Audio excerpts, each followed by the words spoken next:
तो अभी है वक़्त सुबह का, इतनी अर्ली मॉर्निंग भी नहीं है, अभी बज रहे हैं कोई सुबह के 10:30, लेकिन स्मॉग की वज़ह से आसमान ज़्यादा क्लियर नहीं नज़र आ रहा है। स्मॉग की वज़ह से बहुत धुंधला-सा नज़र आ रहा है, विज़िबिलिटी कम है, पत्ते भी गिर रहे हैं, खुश्क मौसम है, सर्दियों की आमद है। साथ में आपको दिखाती चलूँ अपने लॉन के अंदर एक एडिशन हमारे माली ने ये सलाद पत्ते लगाए हैं, बड़े मज़े के, अल्लाह करे खैर कि ये हो जाएँ तो हमारे काम आ सकते हैं काफ़ी। और साथ ये 2 छोटे एडिशन किए हैं उसने पौधों के, ये हैं हरी मिर्चें। तो एक पौधे को मैं देख रही हूँ कि काफ़ी मुरझाया हुआ है, दूसरा जो है वो फ्रेश है। और साथ ही कुछ और ज़रूरत के पौधे भी लगाए हुए हैं, लेकिन कूड़ा काफ़ी कचरा नज़र आ रहा है क्योंकि सारा दिन ही पत्ते गिरते रहते हैं ख़ज़ां की वजह से। तो सफाई का जितना भी इंतज़ाम किया जाए तो वो कम ही रहता है।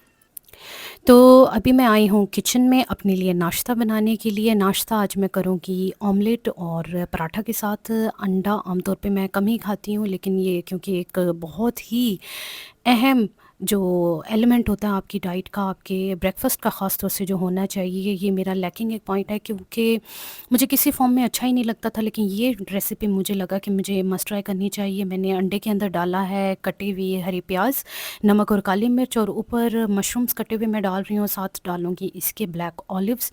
और ये वाक़ई में बहुत अच्छी रेसिपी बन के तैयार हो गई थी, और मुझे लगता है कि इस शक्ल में अगर अंडा खाया जाए तो मैं इसको खा सकूँगी, किसी भी वक़्त खा सकूँगी, और मुझे बहुत ज़्यादा इसकी रेसिपी पसंद आई। एक साइड जो है इसकी कुक हो गई है और अब इसकी साइड चेंज करने की बारी थी, तो मुझे काफ़ी स्ट्रगल करना पड़ी क्योंकि छोटा काका किचन में एंटर हो चुके थे। वो मेरी टाँगों में ही फँसा हुआ था और मैं चाह रही थी कि वो साइड पे हो ताकि गरम घी के कोई छींटे उसके ऊपर ना पड़ जाएँ। ऑमलेट के अंदर मैं टमाटर नहीं डालती हूँ, कुछ लोग डालते हैं, पसंद करते होंगे, हर किसी का अपना फ्लेवर, अपना टेस्ट होता है, लेकिन मुझे नहीं पसंद क्योंकि टमाटर ऑमलेट के अंदर पानी छोड़ देता है, और इस तरह से तो बिल्कुल ही वो खाने के काबिल मुझे नहीं लगता। ज़ाती तौर पे जो लोग खाते हैं, ज़ाहिर-सी बात है कि उनको पसंद है, वो अपनी पसंद के मुताबिक चलें, लेकिन मुझे टमाटर डालना अंडे के अंदर तो बिल्कुल पसंद नहीं है। अगर इस तरह से अंडा हो तो फिर भी मैं खा सकती हूँ। तो बड़ा मज़े का ये ऑमलेट मेरा रेडी हो गया है। मैं अभी आपको इसकी फ़ाइनल लुक भी दिखाती हूँ। इसके साथ मैंने अपना पराठा तैयार किया, जो मैंने आपके साथ डो की रेसिपी पहले भी शेयर की थी। डो में मैं डालती हूँ आटे के साथ अजवाइन और कलौंजी और साथ नमक, और आटा गूँध लेती हूँ, और इस तरह एक सिंपल पराठा रेडी हो जाता है। और कहते ये हैं, मैंने सुना है कि आपको जो नाश्ता है, जो सुबह का आपका पहला मील होता है, उसको आपको खाना चाहिए बादशाहों की तरह। इतना अच्छा और रिच आप खाएँ कि आपका पूरा दिन की जो एनर्जी है वो आपको मिले। हम क्योंकि दिन में सिर्फ़ 2 मील ही खाते हैं, तो मैं सही करके नाश्ता करती हूँ। तो अभी बैठी हूँ मैं अपनी फ़ेवरेट जगह पे। मैंने आपसे पहले भी डिस्कस किया था, यहाँ मुझे बैठना पसंद है क्योंकि यहाँ से बाहर के नज़ारे भी देखने को मिलते हैं, और लाइफ का एहसास होता है। पीछे आपको टेबल नज़र आ रहा होगा, छोटा काका ने इसको चम्मच मार मार के परसों ही इसका शीशा तोड़ दिया है। अभी तक हम इसको रिप्लेस नहीं कर सके हैं क्योंकि वीकेंड के बाद बाबा काफ़ी बिजी हो जाते हैं अपनी ड्यूटी में, और हम भी शाम के वक्त उनको कम ही तंग करते हैं। अगर उनका अपना मूड हो, हम कुछ ऑप्शंस उनके आगे रख देते होते हैं कि ये काम होने वाले हैं। अगर जिस चीज़ में उनका दिल हो, उनका मूड हो, तो हम उनके साथ चल पड़ते हैं, वो काम करके आ जाते हैं, और ना हो तो फिर हम उसको नेक्स्ट वीकेंड के लिए छोड़ देते होते हैं।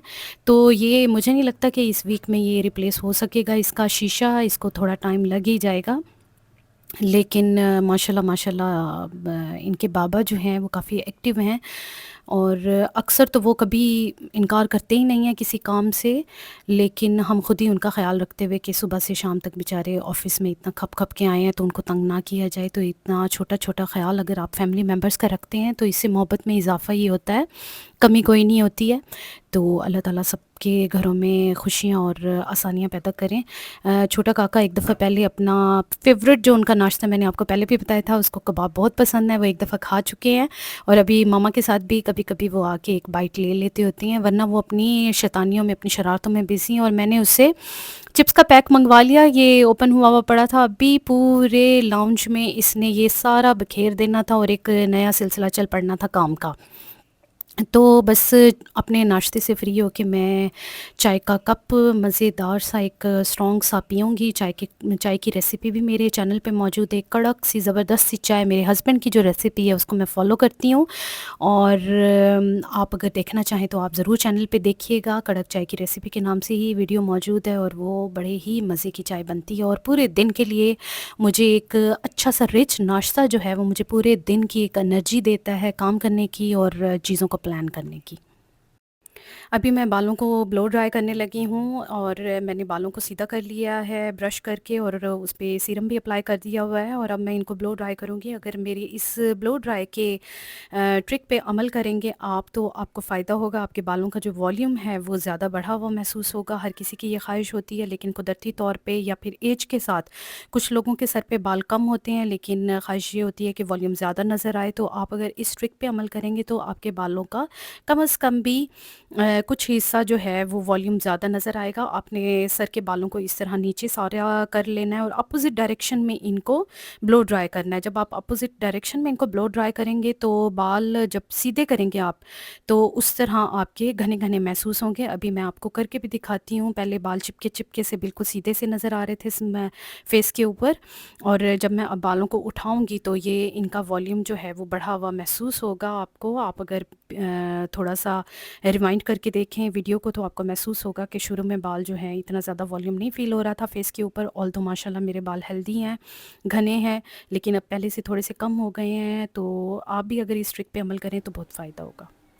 इस दफ़ा ग्रॉसरी में मैंने 1-2 बर्तन भी ख़रीदे हैं, 1-2 मैंने ख़रीदे हैं। बाकी ये कप का जो सेट है ये मेरे हस्बैंड ने ख़रीदा है और उन्होंने जिस दिन ख़रीदने लगे उसी दिन मुझे बताया कि जो पिछले कप का सेट है वो मुझे पसंद नहीं है, तो कप चेंज कर लेते हैं। तो बस ये घर के लिए ही लेके आए हैं। इस तरह का, इस डिज़ाइन का मेरे पास पहले एक गिफ्ट में मिला था मुझे, एक पेयर मग का मेरी एक फ्रेंड ने दिया था। मेरे लिए भी और हस्बैंड के लिए एक पेयर था। तो एक कप उसमें से टूट चुका है, एक मग टूट चुका है। तो ये उससे मिलता-जुलता डिज़ाइन है, काफ़ी कैपेसिटी है इसकी। पहले वाले कप की निस्बत तो इसकी कैपेसिटी ज़्यादा है। अब चाय भी ज़्यादा ही पीनी पड़ेगी क्योंकि आधा कप तो फिर बुरा लगता है। ये खुला-डुला सा है बड़ा एक, तो ज़रूरत तो नहीं थी, बस ख्वाहिश ही थी जो उन्होंने अपनी पूरी कर ली और इस तरह कप का हम ये सेट लेके आए।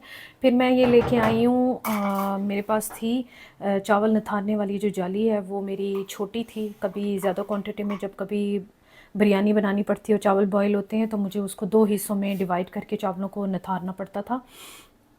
तो मैं ये जाली लेके आई हूँ, अच्छी लग रही है। मैंने तो ये इस तरह का जो मटेरियल है वो पहले कभी यूज़ नहीं किया। पहले मेरे पास दूसरी स्टील वाली जाली थी, इस दफ़ा मैं ये वाली लेके आई हूँ। पता नहीं इस मटेरियल को कहते क्या हैं। और एक ये स्टेनलेस स्टील का जो है ये कफ़गीर है चावलों के लिए। पिछला मेरा प्लास्टिक का था तो वो गर्म ऑयल में डालने की वजह से कुछ फ्राई कर रहे थे तो वो जो है वो टूट गया, तिड़क गया जिसको कहते हैं ना, वो तिड़क गया बेचारा।